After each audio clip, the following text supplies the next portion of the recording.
O que te move a estar aqui comigo nesses breves momentos para falar daquele que nós não vemos? O que te move? O que te faz sentir?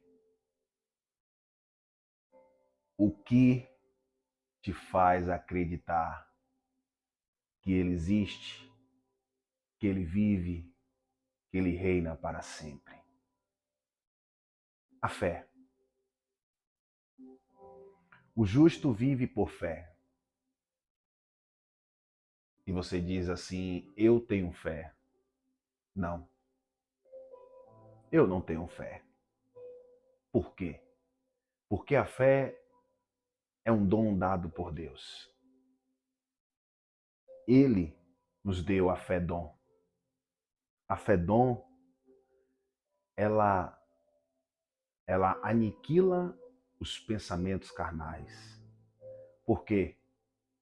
Em meio à turbulência você diz: o meu Redentor vive. O ar que eu respiro foi Ele que me concedeu nesta manhã. Está tudo bem. Aí, os pensamentos carnais,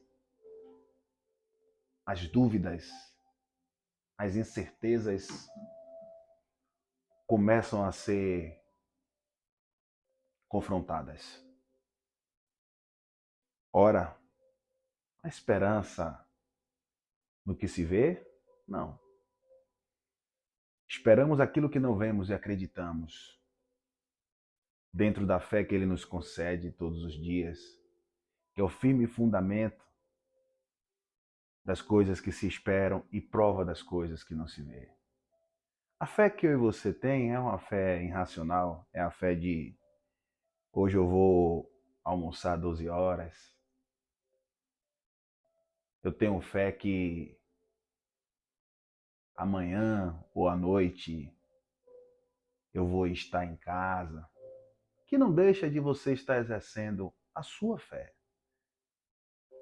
Mas a fé é dentro do campo da impossibilidade, quando o mundo diz assim: eu não vejo nada nessa mulher, eu não vejo nada neste homem. E aí você começa a exercer a fé dom. Você crê naquilo que o seu melhor amigo, familiar, não significa que ele não vê da forma que você vê. Então, todas as manhãs, quando você levantar, e aqui estamos em mais um dia de vida, diga, na fé dom, que está tudo incrível. Mas, meu irmão, se foi um ente querido meu, dor, a gente sente, a alma sente, vamos sentir saudades, mas o tudo incrível tem que continuar. Não significa que você não vai sentir falta daquele que estava com você. Mas, meu irmão, eu estou desempregado. Mas o tudo incrível diz: levanta daí, marche, busque. Você tem o fôlego da vida. Você tem a mente ativada em mim. Sou eu que te sustento interiormente. Andais ansiosos por quê? Preocupados por quê? Reclamando por quê? O que te faz acreditar? É a presença dele, meu amado. Teu reino é sempre eterno, firmado em misericórdia. Teu reino inabalável, sua luz inacessível, irrepreensível diante dele em amor. E aí, quando todo mundo pensa que você vai cair, não significa que você é perfeito e não chora e não sente. Mas a rocha diz: fala, tá tudo incrível. Exercita, está tudo incrível. Eu estou contigo. De maneira nenhuma eu te deixarei. De forma alguma te desampararei.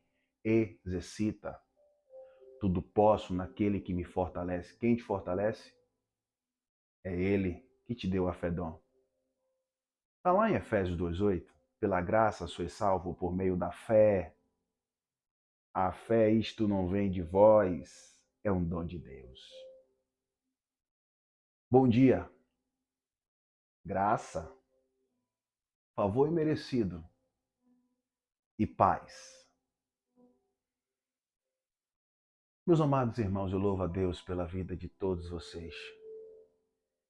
Que o Pai venha capacitar a cada dia. Busquem sempre em avançar. Não vivam na mesmice. Não vivam na procrastinação. É amanhã, é daqui a 2 meses. Busque, faça. Muitas vezes, quando você me vê falando aqui, parece ser fácil. Não, mas é tratado.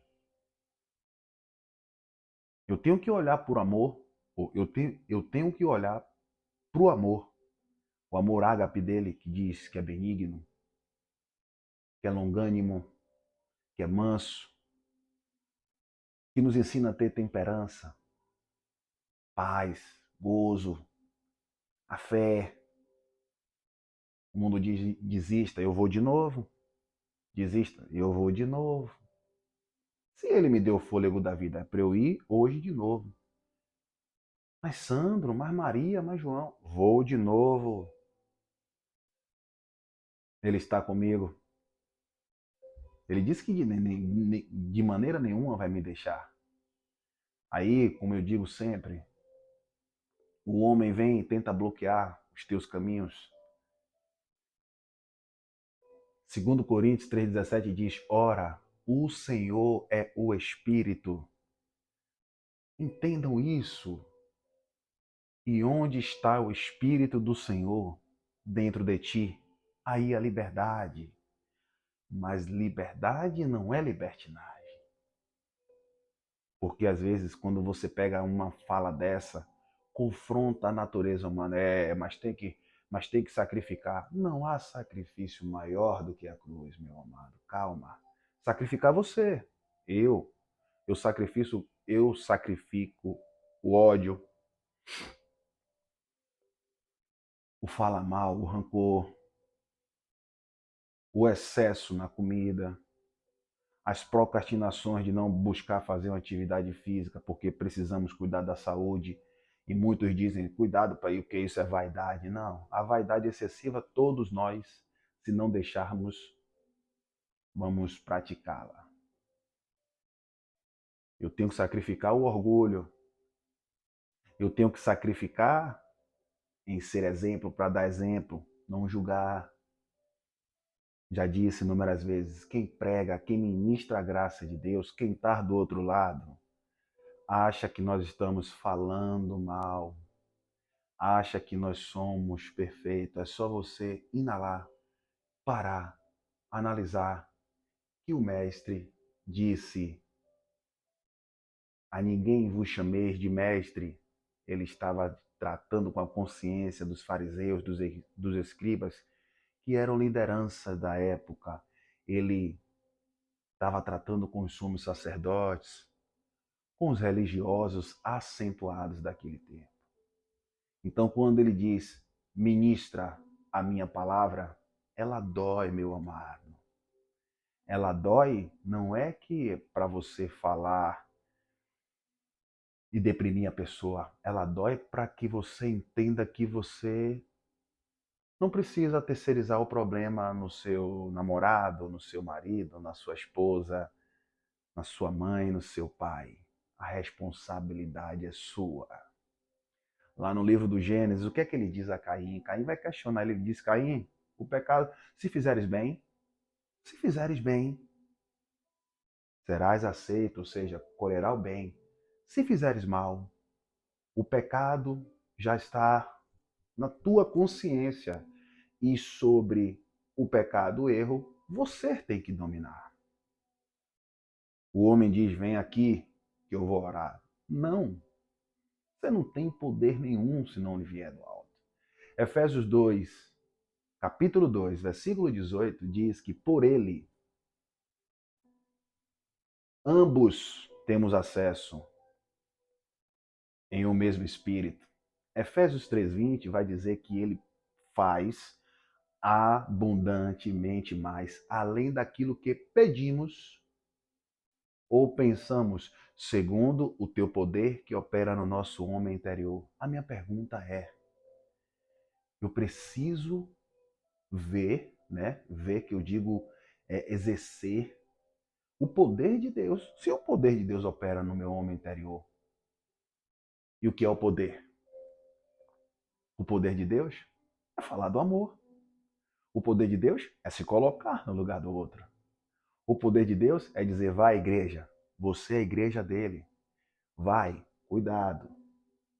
Se fizeres bem, será aceito. Se fizeres mal, o erro já está na tua consciência. Não terceirize para um ser espiritual, porque eu disse em Marcos 7:21, o que contamina vocês não é o que entra, é sim o que sai.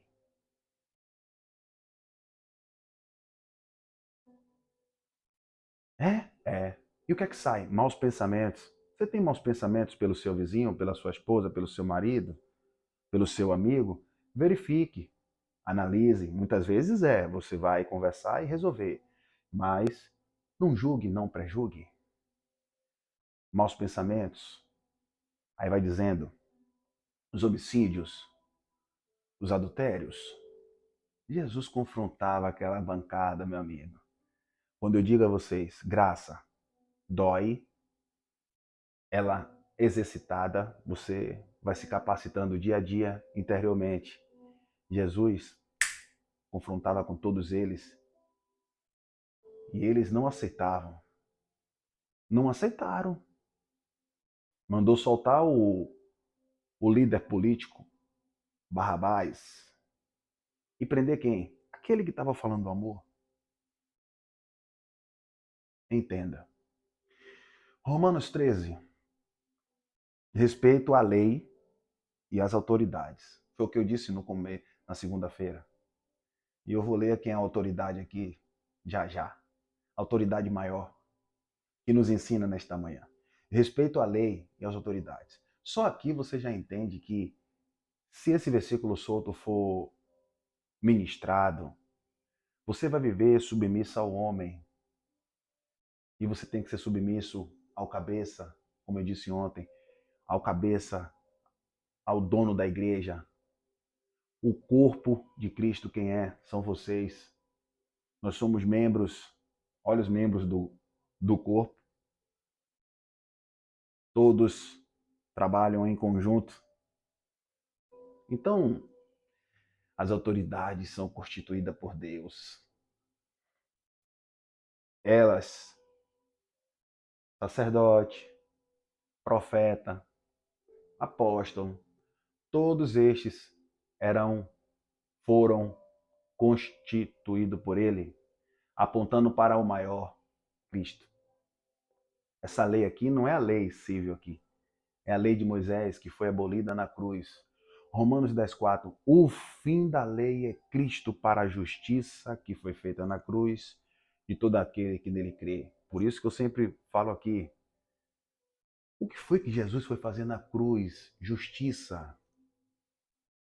Salvando aquele povo e nos concedendo esta graça maravilhosa. Abba Pai, tudo incrível, Deus, obrigado. E ele diz, toda alma esteja sujeita às autoridades superiores. Quando você vai entendendo autoridades superiores, você já vê que quando a gente falou ontem em Efésios 14 da unidade da fé, ele tratou linearmente. O que é que Paulo diz? Nem o que planta, nem o que rega é alguma coisa, mas Deus que dá o crescimento. Apolo regou, Paulo plantou, mas é Deus que dá o crescimento. A unção de Deus, a autoridade é essa. Por isso que Jesus vinha, não era de sinueta muito boa, aparentável, mas aqui, ó, quando ele abriu, dê a César o que é de César, dê a Deus o que é de Deus. O povo parava. Vocês estão me seguindo por causa do pão, interesseiros. Jesus, obrigado. Toda alma esteja sujeita às autoridades superiores, porque não há autoridade que não venha de Deus. Olha a revelação onde vem aqui, ó. E as autoridades que há foram, não serão. Tem que entender o tempo da carta. A carta não é 2024. Essa carta foi escrita no ano 57. Então, o que é que está acontecendo aqui? A título de curiosidade, o templo de Salomão está de pé. Paulo vem pregando a graça de Deus, porque Cristo já tinha ido na cruz, mas ele voltou no ano 70 e o templo foi derribado e estabeleceu só a graça de Deus. Posso ouvir um amém? Igreja. Venha de Deus. E as autoridades que a foram, eu expliquei segunda-feira, quando você vê essa palavra havia, ela vem de passado, houve, e foram, está na terceira pessoa, foram. Quando você conjuga, você entende. Então você vai lendo para saber o que está sendo escrito aqui. E se isso é circunstancial, né? Ou se é atemporal. As leis, né? A lei de Moisés tinha sacerdotes, tinha ofícios, homens designados para aquilo. E hoje, meu irmão, não tem? Tem como dom. O dom, não cargo.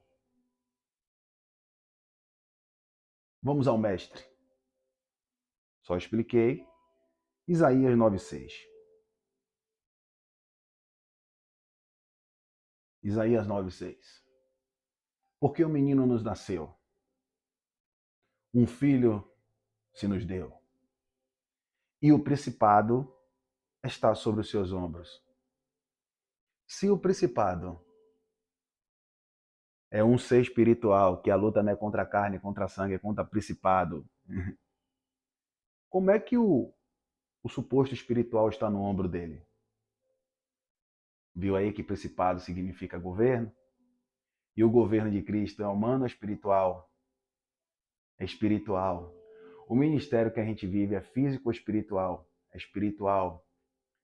É o ministério do Espírito. Porque falamos no começo sobre a fé. É o firme fundamento das coisas que se esperam em prova das coisas que não se vê. O que te faz estar aqui? A fé. A fé.